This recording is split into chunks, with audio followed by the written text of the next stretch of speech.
kelas AB 11 Pak. Ada tugas bisnis communication mewawancarai perusahaan. Jadi kita memilih Bapak. Terus? Terlebih dahulu bolehkah Bapak memperkenalkan diri Bapak? Oke, nama saya Hamdani. Saya jabatan di Politika P3I sebagai Head of Marketing. Itu saja.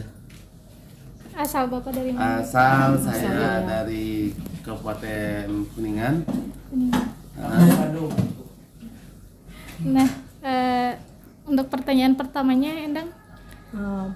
Bapak itu di sini udah berapa tahun menjabat, dan kekurangan dan kelebihannya apa yang Bapak hadapi di sini?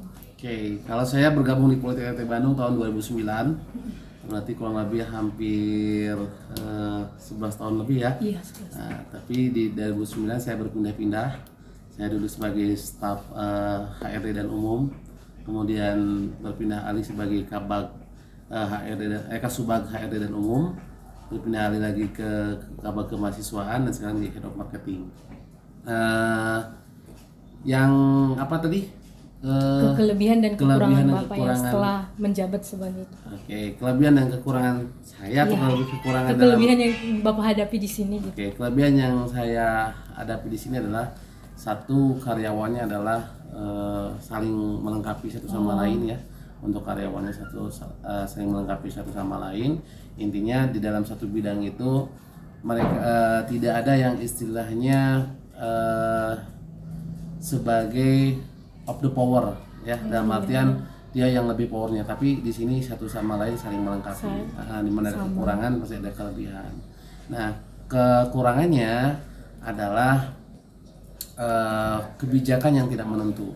Dalam artian kebijakan tidak menentu karena di Politika P3I sudah berganti beberapa direktur. Jadi kebijakannya selalu berubah-ubah. Nah, itu sih kekurangannya seperti itu. Secara umum Bapak tahu struktur organisasi LP3I yang Bapak ketahui? Boleh Struktur dijelaskan? organisasi Politika P3I tentunya di sini ada yang namanya pemilik yayasan. Pemilik yayasan nanti di bawahnya ada MD, Managing Director ya, ada Managing Director. Dari Managing Director baru nanti berpindah dari bawah Managing Director itu ada direktur. Dari direktur itu ada wakil direktur, baru dari wakil direktur masuk ke dalam bidangnya masing-masing. Ada direktur, wakil direktur 1 yaitu menghadapi dengan pola pendidikannya. Wakil direktur 2 itu adalah bagian SDM umum dengan keuangan. Wakil direktur 3 itu ada bagian marketing. Struktur organisasinya secara garis besarnya seperti itu. Bapak kan ini di bagian marketing. Nah, strategi yang Bapak lakukan saat melakukan digital marketing mengenai kampus ini bagaimana Pak? Digital marketing yang kita lakukan, kita lihat di dunia ini yang sedang viral itu apa ya, kita lihat dulu karena kita harus melihat bangsa pasar. Karena marketing itu kita harus melihat bangsa pasar, konsumen itu lagi happeningnya apa sih, itu yang kita masukkan di dalam dunia digital. Bapak, ini kan pertanyaan terakhir dari Endang. Endang, ada pertanyaan dari saya. Okay. Nah, kalau seandainya ini kan Bapak sebagai marketing nih ya, untuk menarik perhatian dari target Bapak itu kayak ngasih apa sih ke mereka? Kalau saya ke konsumen, saya tidak bermuluk-muluk karena kita harus berbicara apa adanya. Jangan sampai kita berbicara dilebih-lebihkan, ternyata ekspektasinya tidak sesuai dengan apa yang diharapkan. Itu yang pertama. Yang kedua, saya biasanya selalu melihat dulu ke dari si konsumen. Konsumen ini sebetulnya kebutuhannya apa. Baru saya akan sampaikan. Karena kita selalu tim marketing harus bisa menjadi pendengar setia dari si konsumen. Baru sih ketika konsumen membutuhkan ABCD, kita berikan solusinya seperti apa. Nah, itu yang kami di marketing selalu melakukan itu. Yang kedua adalah bagaimana caranya kita bisa memahami kondisi-kondisi yang sedang saat ini terjadi. Nah, kita selalu senantiasa memberikan solusi kepada si calon konsumen seperti itu. Nah, kan Rida udah lama di kampus di sini, terus selalu ada promosi tentang harga yang ada di LP3 ini. Nah, itu Bapak sistemnya kayak apa sih promosi itu? Kalau untuk promosi sistemnya kita ada dua. Satu, promosi melalui media sosial. Yang kedua adalah face to face langsung. Dengan cara kita datang ke rumah-rumah. Kalau face to face itu ada orang yang datang ke kita, ada kita yang datang ke rumah si aplikannya. Nah, kita akan memberikan penawaran-penawaran yang sudah ada di dalam program yang ada di Politika P3I. Contoh, kita berikan beasiswa. Dalam artian beasiswa di sini ada beasiswa akademisi bagi mereka-mereka yang notabene mempunyai ranking 10 besar di sekolah. Yang kedua ada beasiswa non akademisi yang mereka notabene punya prestasi di luar dari akademisi. Mungkin seperti silat mungkin gitu kan, atau judo atau yang lainnya, karena lulusan dari kami kalau bicara flashback ke belakang itu banyak atlet-atlet, baik itu atlet sepak bola dari Persib itu sendiri, atlet judo, bahkan atlet judo itu sudah tingkatnya bukan nasional tapi sudah internasional. Balap sepeda pun sama, tidak hanya tingkat nasional tapi tingkat internasional. Jadi dulu tuh banyak prestasi-prestasi di luar dari prestasi akademisi, tapi prestasi non akademisi. Yang ketiga ada beasiswa anak yatim.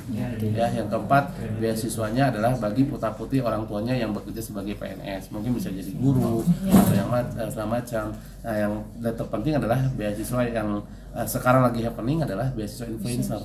Yes, itu ada beasiswa influencernya, karena itu adalah suatu kerjasama antara politeknik dengan mereka.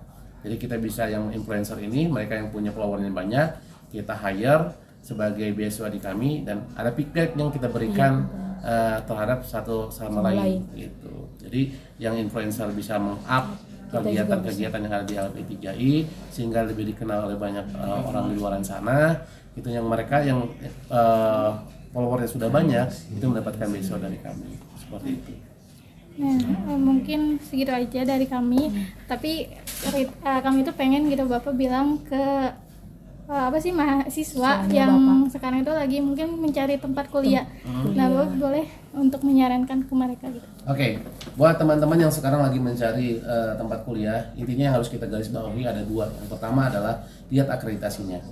Yang kedua, Anda setelah lulus mau kemana? Itu yang harus dilihat, karena sehebat apapun perguruan tingginya, sekeren apapun perguruan tingginya, ujung-ujungnya adalah Anda akan mencari pekerjaan. Nah, untuk mengantisipasi itu, kalian harus bergabung ke Politeknik LP3I. Kenapa? Karena di Politeknik LP3I Anda tidak perlu mencari pekerjaan. Kenapa? Karena Anda sudah siapkan kerja. Dan itu ada hitam di atas putihnya, tidak hanya sebagai omongan belaka. Ada pepatah atau ada sebuah apa ya namanya? Bukan pepatah juga, bukan mungkin quote juga bukan. Pantun lah ya, bahwa pantun bisa dikatakan. Ada tulus, ada Reza, sebelum lu sudah ditempatkan kerja. Ada satu solusinya, Politeknik LP3I Bandung tempatnya. Seperti itu. Baik. Pak, maaf mengganggu waktunya, waktu bekerjanya, waktu untuk siangnya. Makasih Bapak atas sudah membantu kami melakukan video wawancara. Akhir kata kami ucapkan terima kasih. Wassalamualaikum warahmatullahi wabarakatuh. Assalamualaikum warahmatullahi wabarakatuh.